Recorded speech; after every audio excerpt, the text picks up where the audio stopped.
Easy math with Miss Easley. Easy math with Miss Easley. Easy math with Miss Easley. Hey everyone, welcome back to my channel. Today we're going to learn all about coordinate grids in downtown McKinney. Come along with me. Alright, so you're familiar with quadrant 1 on a coordinate grid, which is all positive numbers. Today I'm going to teach you all about quadrant 2, 3, and 4, which involve negative numbers. Quadrant 1 has positive numbers on the x and y axis. Quadrant 2 has positive and negative numbers. Quadrant 3 has all negative numbers, and quadrant 4 has a mix of positive and negative numbers.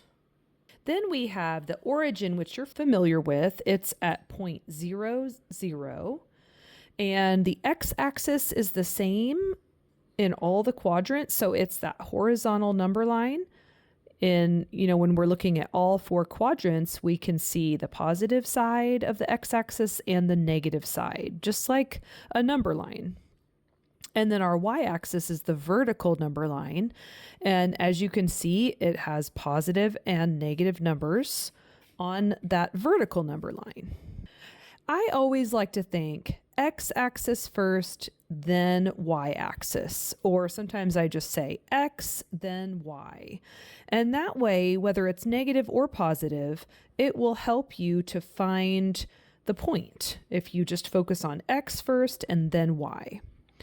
So I also labeled that quadrant 1 it's going to have a positive x and a positive y for an ordered pair. Quadrant 2 is going to start with a negative as the x variable and a positive for the y. And then we have quadrant 3. It's going to have a negative and a negative, so x and y are both negative.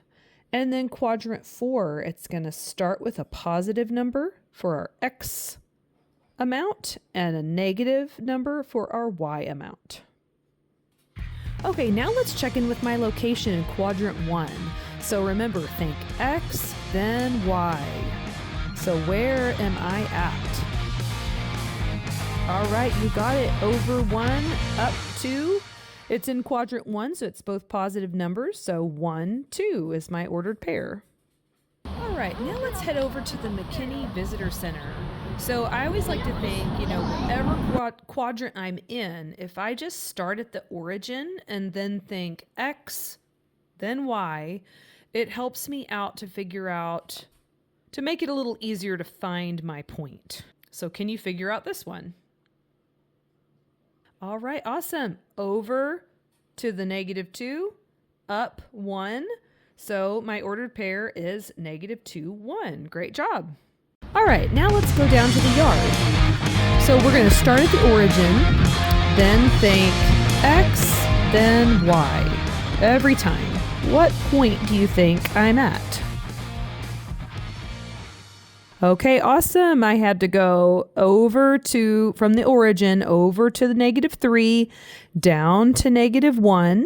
So my ordered pair is -3, -1. Which makes sense because we talked about how quadrant 3 is going to have 2 negative numbers. All right, now let's go to the Celt. So we're going to start at the origin once again, then think x, then y. X coordinate, then y coordinate. So what do you think I'm at? All right, awesome. Over 1, down 1. So it's 1, -1. Great job.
I hope this video helps you in your math class or at home. See you next time.